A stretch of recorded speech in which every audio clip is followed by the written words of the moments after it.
music and your musical influences. So I have a lot of musical influences. Like my music, it just doesn't sit still. Like I can't stay like within one genre or one particular style. But I don't know.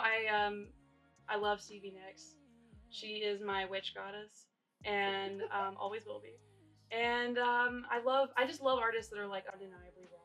You know, like Billie Holiday and Chet Baker and just some older like classic people. I know that like there's even newer artists too that stay raw. Like I love Ben Howard and Damien Rice, just a lot of really cool songwriters like that. But I'm very eclectic in my own music, so my influences are also very eclectic. Yeah, Yeah. cool. Who is like your dream collaboration? Oh my gosh. Stevie Nicks for sure. Yes, obviously. I don't know. I would say actually my dream collab would be with Timbaland, which I know that's weird. Like it's like not an artist that I want to collab with, but I love working with producers. Because I kind of have a producer ear, but I don't know how to like engineer super well. So Timbaland is just like literally the king of sound. Like I can't think of anyone I'd rather make a song with. That's Honestly. So cool. So cool. Yeah, he's dope. So what albums would you give a young teen who's just discovering music? Okay. Into it? That's a great question. Okay. I would say definitely Rumors by Fleetwood Mac. I love Toro y Moi. I don't know if you know who that is, but he's like a sort of electronic dream pop type style, R&B even. Like he's kind of like me. He's very eclectic in his style. So he's got this really awesome album called Anything in Return, and it's got some of my favorite songs on there. And I don't know, probably like the Wiggles or something to just really. Someone said the switch it Wiggles up. the other night. I don't remember who it was. Really? Someone Leanna. said Leanna. We're gonna be best friends. We asked her, we were like, who do you prefer, the Beatles or the Rolling Stones? And she said the Wiggles. Yes! What? Period. That is so Oh funny. god, I hate that word. It's Evan's fault. It's always Evan's fault. Okay. What artist should everyone be listening to right now? Me. Evan James Smith. Evan James Smith, of course. Oh my gosh. Okay. Name a couple. Sure. Sure. So Emily King is like my everything. I don't know if y'all know her, but We got a reference for her. okay, really? Mhm. Leanna too. Louisa. Oh wow. Mhm. Okay, yes.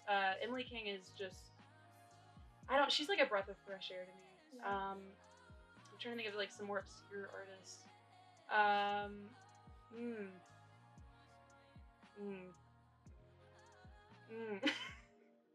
Yeah, it's gonna take an edit. Okay. Okay. Think. Who have I been listening to, guys? Do you listen to Phoebe Bridgers? Not really, but I do love her. Yeah. She's I like amazing. her.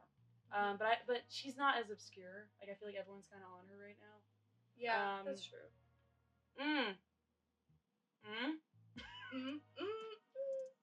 Can we just stick with the Emily King?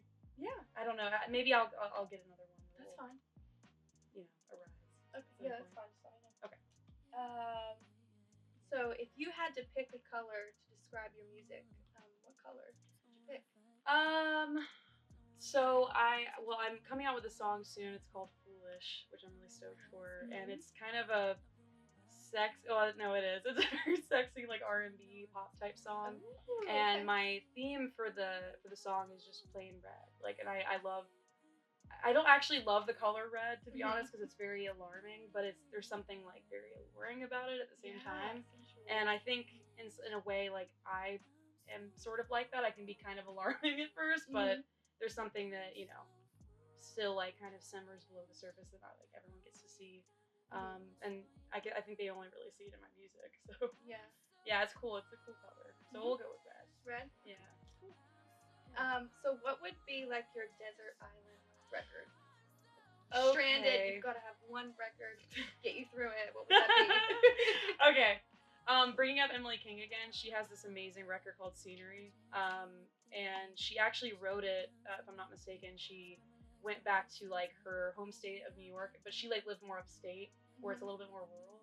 And so she went back home and just literally changed her scenery. Like she was a city girl and then she went back to the country and made that record, and it's just like it's I don't know, it's like a record that symbolizes freedom for me, and we're all looking for a change of pace and scenery, Yeah. you know, and I think for her it was just like she was starting to discover herself more. I think it's cool. And, I mean, if I'm gonna be on a desert island, like I need something to keep me a little sane, or I can find like a volleyball and name him Wilson, and you know, he'll be my buddy. Oh my gosh. Yeah. Okay, cool. Do you have a favorite decade of music, or? Oh yeah. I would say probably either the 70s, because I love the 70s, and I know you love the 70s just from looking at you, girl. Mm-hmm. Yes, queen. But also I love the 90s, and I used to hate the 90s. I don't know why. Okay. But the more I listen to the 90s, the more it's really cool. Like, it's... Who exactly do you listen to? Oh my gosh. Well, I love Mazzy Star. They're a great duo. Yeah, just magical. I feel like that's like the 90s Lana Del Rey kind of. Oh wow. Yeah. And then also like, you know, R&B of course is my favorite. So a lot of my favorite artists like kind of started in the 90s, or they were just popular in the 90s. So yeah. Very good. I'll just give you a shoulder when I'm done. Okay, that's fine. So is there like a certain type of music or artist that you listen to like hype you up if you're about to play like a big show? Yes. Either Kanye West. Okay. 'Cause, yeah, I'll do like the hardest, fastest, stronger. Oh my gosh. So stupid, but I do it. Amazing. Yeah, but my like number one like go-to would probably be ABBA, which I know sounds weird, but I love ABBA, man. They're like so fun. They're like, I feel like they're like the 70s Nickelback, because like people, everyone loves them, but like no one will admit it freely. And, wow, that is so true. You know what I mean? Yeah. It just came to me. But been wandering on it for months. Right. Yeah. But yeah, I love ABBA, man. I think they're just feel good and kind of like similar to the Emily King thing. Like just it symbolizes freedom in a way to me, and like they're just so like flowy with their music, and they are. It's just great. They're so great. Yeah. I agree. That would probably be on my list too. Good. Okay. We'll be best friends. We already are. Yeah. Of course.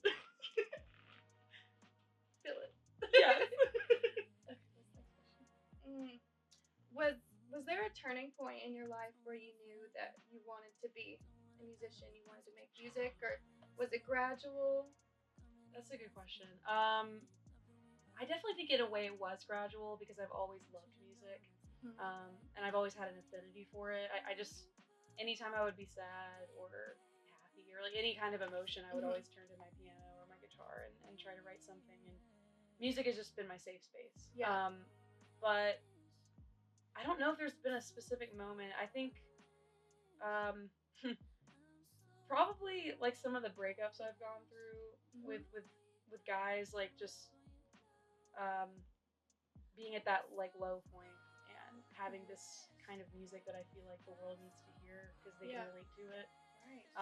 Just not even like just breakups, but just really low points in my life where I just let it all out on paper. Yeah. And yeah, I mean, I feel like it sounds a little cocky, and I don't want to say it like this, but I feel like I would be like doing a disservice to the world if I didn't share it with them. Yeah. So even if nothing happens with it, right. But because there's someone out there that will connect with it. Yeah, and I guess I would want that. You know, I had artists growing up that did that for me, and I've always wanted to do that for others. So. Yeah. Yeah. Tell us about the first song you ever wrote. No. Okay, next. Yeah, no, it's horrible. It's called Key to My Heart. Oh. Yeah, and I don't think anyone has the key. It's locked. No, dude, I don't even know like how it goes anymore. I think it's like 3 chords maybe, and I remember it had a very, very cheesy melody. Like it was nothing that I would ever want the world to hear. Never. Okay. No, like if I would have only written that song, I would not want to be in the industry. I'd be like, no one needs to hear this. How old were you? Like 13, 14. I was like still on my Taylor Swift vibes. Okay. Which, I mean, God bless her. I love her. You know, there's a time and place for her, but she's queen. But no, I was like only listening to her. Was it like an angsty song? No, it was bubbly and cheesy and gross. I think it was like Key to My Heart. Oh, ABBA. Possibly, but I would never let them hear it. Yeah, I think I would like to think that I've gotten a lot better since that song. Okay, fair enough. Yeah. Is there a certain song that you wish you had written? Yes, there's many songs that I wish Right, I've written. I know, right? But I'd say probably the song that I usually come back to is "Make You Feel My Love," which I know it's sung by Adele, but not a lot of people know that it was written by Bob Dylan. Right. Yeah, and he's kind of known for like his folksy, like lyrically busy, weird. Yeah. You know, like, it's Yeah. very just kind of all over the place. But that song is to me like everything that I would feel in my heart for someone that I was like truly in love with. You know. Yeah. And it's just like very transparent. I love songs like that are truly transparent. That was on like his 90s album. Yeah. Hadn't put anything out for a while. Yep. Threw this album out. It was a bunch of dark songs. And then Yeah. right in the middle of the album is that song. That's that gem. And it just blew people away. Yeah. And it's huge. Yeah, I know. And Adele's version is like stunning. Beautiful. Like actually, to be honest, when I first heard the song, it was her version, so I thought that she had written it. And it's one of those songs that I feel like can translate to a lot of different artists, and everyone can kind of have their own spin and take on it. Yeah. It's just so special to me. If you play a show, would you want to cover that song? I have before. Have actually. you? Yeah, Okay, yeah. But I kind of want to switch it up and do something different. Like I mean, I know that Adele like plays piano and it's very stripped, but I almost want to make it a little more vibey. I guess I don't know. I haven't really thought about that, so I'm gonna keep that up here. I'd love to hear you sing it. Yes, absolutely.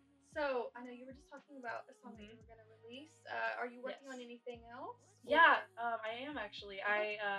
So I think my main mission for 2021. I was about to say 2020. these last few years, these last few years have just been a trip.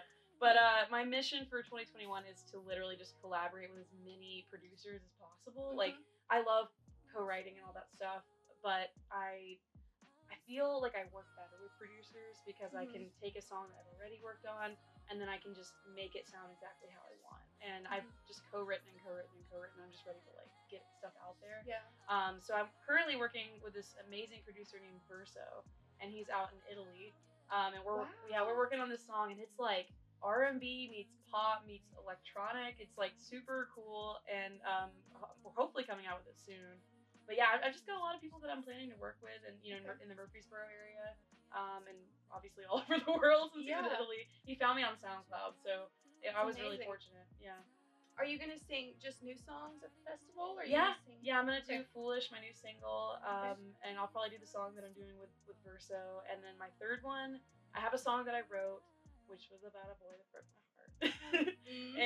and it's not recorded; it's on piano, so I'm either gonna record it and do it that way. I'll do it with a band, or I'll just say screw it and have it stripped and do it that way. So I don't know. Awesome. Yeah, I'm still working out.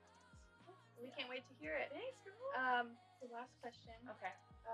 What is it that you love about music? Oh my gosh. Well, I'll tell you this. I love the fact that music doesn't discriminate, but it brings people together. It's something that literally, like, it's a universal language. Like, everybody in the entire world loves music, except for people that have a phobia of it. I'm like, I don't get you. Yeah. I mean, I feel for you, but I don't get you. But like, it's just so cool, and it's something that I don't know. I'm kind of sort of studying music therapy in school right now, and it's crazy how someone can have like Alzheimer's, or they have gone through a lot. They just can't really retain a lot of their memory, and yet they can remember a song that they knew when they were like 20 years old, and they know every single word. Like, they don't know their husband's name, but they know every single word of that song. Wow. Like, music is so freaking powerful. Yeah. See? Touche. We finished it. Chemistry is great. Yes. Also, where did you get those go-go boots? Because I need them. Amazon. Really? They have this No shame. There's like 10 colors, and it's the only ones I've found that are actually comfortable. The white ones are like authentic go-go boots. Yeah. A lot of the ones you look up online, they're like costume boots. Those look like and they're authentic. so uncomfortable. And those are comfy? And they're only like, I think 45. That's not bad at all. I'll send you the link after the interview. Yes. Okay. Screw my music. Let's just talk about the boots. Are they in the shot? I hope so. Okay, well that's it. Thank you so much. We can't wait to hear your music. Thank you, Caleb. Yeah, I'm excited. Done that after all of them. yeah, yeah.